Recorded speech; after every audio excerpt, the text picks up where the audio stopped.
Bonjour, Hugo Arsac. Bonjour. Alors, donc, nous allons parler de votre projet pour Panorama 22. Et lors de notre première rencontre, il y a plusieurs mois, presque une année, j'ai été frappée par le sujet que vous comptiez explorer, les galeries souterraines de Paris. Et vous m'en parliez comme d'une ville étant un corps avec une partie invisible, une partie intérieure, avec des conduits, avec des canaux, des nerfs, des voies de circulation. Parlez-moi un petit peu de cette intention de départ et comment ça a pu naître une idée comme celle-là.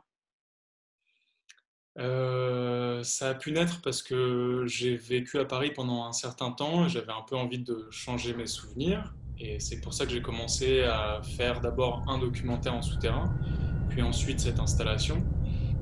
Et ça s'est un peu construit par des recherches. Ça n'a jamais vraiment été un tournage. Ça a été des explorations, des infiltrations, des rencontres, beaucoup de marches. Et puis ensuite, le scan est arrivé dans un deuxième plan. Et concernant la vision de la ville comme un corps, c'est aussi toute une série de dessins que j'ai faits qui accompagnent l'installation.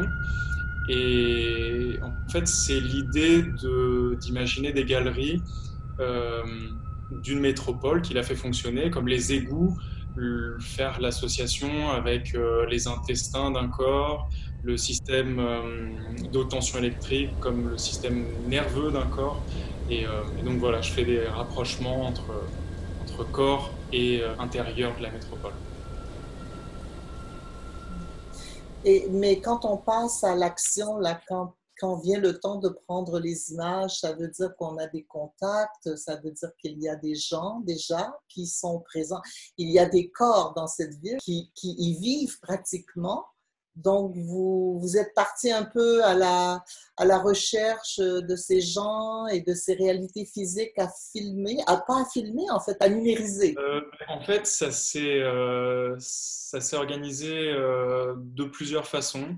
J'ai eu un premier guide, en quelque sorte, et puis ensuite j'ai continué à aller tout seul dans les souterrains, puis à rencontrer différentes communautés, c'est pas le bon mot, mais plusieurs personnes qui fréquentent les souterrains, qui en sont amoureux, comme des cataphiles, des graffeurs ou plein d'autres personnes complètement lambda, qui m'ont montré plus d'architecture, qui m'ont montré plus de galeries variées. Et donc, ça m'a permis d'y retourner seul et de scanner. Et concernant les scans, il y a eu plein d'options possibles. J'ai eu des partenaires, puis avec le Covid, ça a compliqué la prise en main du scan. Et donc, je l'ai fait moi-même et j'ai reçu aussi des scans anonymement dans les souterrains. Donc, je remercie beaucoup cette personne en l'occurrence. Et donc, la pièce, elle a pour titre In Urbe. Qu'est-ce Oui. qu'on voit? Qu'est-ce qu'on pourrait voir si on pouvait la visiter, cette expo, en ce moment? Parce que là, on se parle virtuellement. L'expo est fermée. On espère qu'elle ouvrira. Mais qu'est-ce qu'il y a à voir dans l'installation? Alors déjà, elle s'appelle In Urbe parce que c'est en latin dans la ville, de façon assez simple. Et qu'est-ce qu'on voit dans cette installation?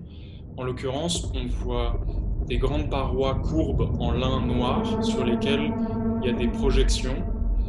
Et les projections sont les scans que j'ai réalisés en souterrain, qui sont en nuages de points blancs.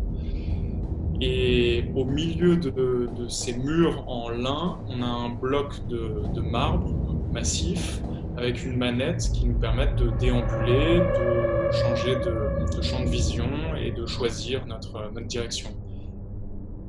D'accord. Alors, est-ce que pendant une pandémie mondiale comme celle qu'on vit, on peut se promener dans les souterrains de Paris en ce moment même? Pendant tous les moments les plus compliqués de l'histoire, les souterrains de Paris, ils ont été très actifs. Oui. Et en l'occurrence, pendant les confinements qu'on a vécu, j'étais pas à Paris, mais j'ai eu un peu vent qu'ils ont servi, et, évidemment.